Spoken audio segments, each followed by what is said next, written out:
Yeah, I know. We just heard a story about that with someone with work, but this happens in the dance world all the time with kids. Where it's like, okay, you're hopping from studio to studio. Are you noticing that? Yeah, I just always get in fights with the girls in my class, or no one ever likes me with the girls in my class, or no one. Everybody always has a problem when I'm front and center, or whatever. It's like, do you feel you're the common? It goes back to like, are you the common denominator in all of these situations? Do you go from studio to studio and you pick fights and you end up in arguments with everyone that you're with? Do your teachers end up not liking you? Do they? And I think that's also the connection to achievement. It's like, if Well, people have the attitude of go get what you want at all costs. It doesn't matter how you get there or whatever. The thing is the object of what you're trying to get. It doesn't matter the how you get there. And I think that's such bad advice, and it's bullshit. Look at the Last Dance documentary about Michael Jordan. And people have said this numerous times. If there was social media and when Michael Jordan was going through, like, I don't think we would regard him as the greatest basketball player of all time because of how big of an asshole he was. Like, people wouldn't give him that praise or give him that that status, probably because of his attitude. It's like nobody wants to be around him and play around him. That's what's cool about all the stuff coming up now that Tom Brady's retired. Everybody that was in that organization is like, I was the 6th round draft pick, and he came up to me and like introduced himself and knew my name. Yep. And was like super nice to me right away, and like, come be a part of this. We're excited to have you, all that kind of stuff. Now he was an ultimate competitor, so when he's out on the field, it's like, do your job and do it right. But he was nice, and I'm sure there's players that he wasn't nice to. That's just gonna happen. But like, you hear all the stuff about Michael Jordan. It's like he was a dick to everybody. It was only about being the best, and it was never about the team and community, and it was about winning championships and being the best player ever. To where, I wonder if the social media was around, I don't know if we would be like, he is the greatest basketball player ever, because I think the stigma around him would be so negative that Sure. people wouldn't give him the credit and the praise. I mean, especially when you have there's other players that have more NBA titles than him. There's other players that have more MVPs than him. He's not the number one on the scoring list. He's not the number one on the assist list. Like, he doesn't hold all of the records everywhere. So I think there'd be more of a conversation about it, but it was just such a moment in time where you didn't have this stuff going on, and he dominated and also won all the time. But it's like, now that he's done with that, once you're not the best at the thing anymore and you're not playing or you're not doing the thing, like, again, people don't care so much what you did. It's how are you as a person now? And everybody's like, he's an asshole. So it's like, was it all worth it to be now known as the asshole, and the practice behavior that you had the whole time? Like, is that fulfilling? I mean, he's got $1 billion company regarded as the greatest basketball player of all time. Is all of that worth it when nobody wants to be around you? Yeah. Like, well, I mean, and I think that's where I'm saying it connects to the achievements. Is if that was, a different world where it wasn't just based off of talent, it's like he might not have gotten some of those opportunities because of it. Like, I've seen this in my world with work. It's like, we've had very, very talented kids come in, and they are not the ones that get to stay if they are not kind, and they are not good to be around, and they are not a good representation of what the business is.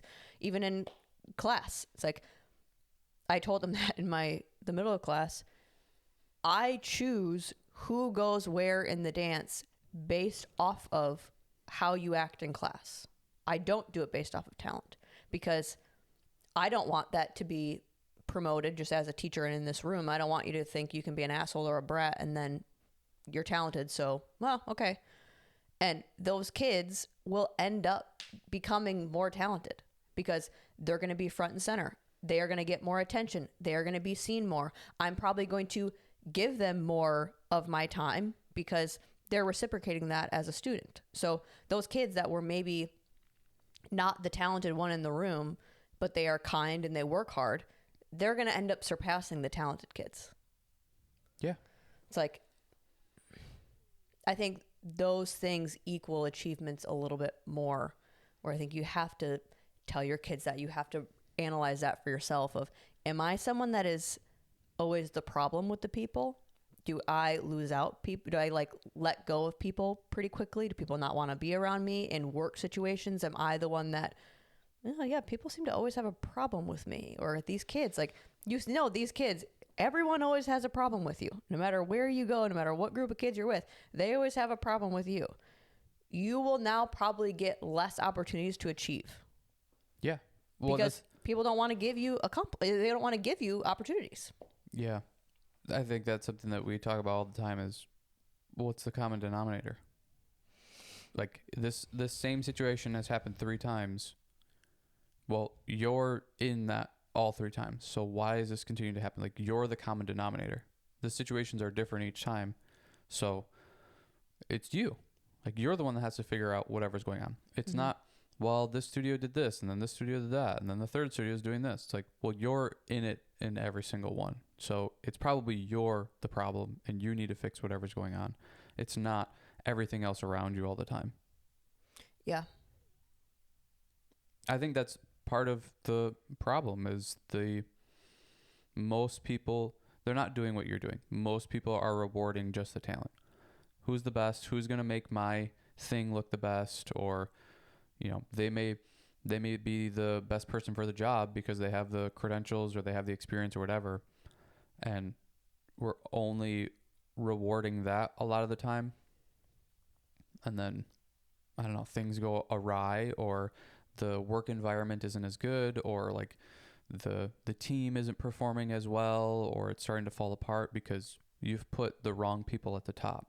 It's not, I don't think it's about putting the best person at the top or giving them the most stuff. It's about who's going to handle it the best, but who, like, does everybody rally around? Like, Yeah. I think you put the person who has enough experience to do the job, or to be the captain of the team, or the front and center of the dance group, that people want to rally around and they want to work hard for, and they want to be around, they want to see them succeed.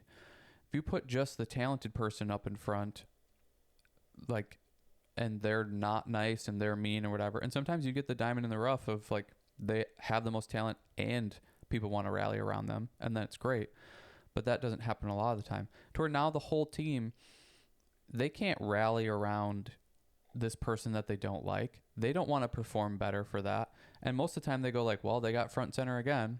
Like, and they're rude about it, and they're mean about it, or they're just not nice and not friendly and whatever. Like, people don't want to work for that person. They don't want to work with that person. And now the whole team suffers because you put the best person that doesn't really deserve it. They deserve it with the talent, but they don't deserve it in any other category. And people are only looking at the talent category. It's like, that's not how to create a successful thing. And you look at the culture in society now, it's like everybody's pretty unhappy with where things at.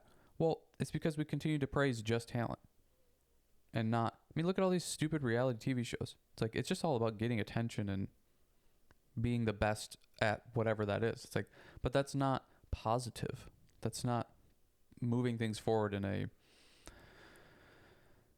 a nice, productive fashion. It's like, I would rather progress slower but more stable and more enjoyment than, you know, give the best person the ball every single time and see if they can do it. Yeah, that's not, we're a society. That means a lot of people. It's not one person doing all the stuff. We need everybody.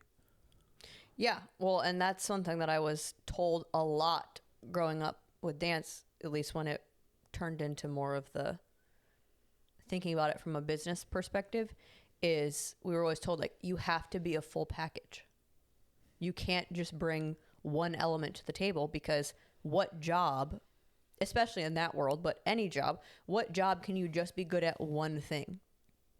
Almost none. Yeah. Like, you think of, I guess, a nurse or like medical. It's like, your main thing is to know a lot of knowledge or to have a lot of knowledge on this thing. But again, if you can't deliver, if you can't be able to explain that to a patient, if you can't be a kind person to be around, if you can't be able to be diverse with how you communicate to people, that job is going to be very difficult. That's like that. You wouldn't think that job would be, or anything in the medical field would be, oh, you have to have a good personality. Like, but you're dealing with people. Yeah.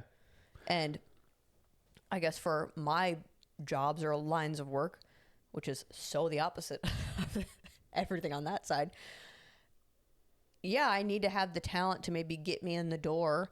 But most of the jobs that I have or that I have had to take the assistants at our convention, like, yeah, you have to be talented, but 50 plus or more % of your job is how can you be kind to people? How can you execute understanding directions and understanding what people like and what they don't like? It's like, yeah, you can be super talented, but if you don't know how to be capable around people, the talent only goes so far.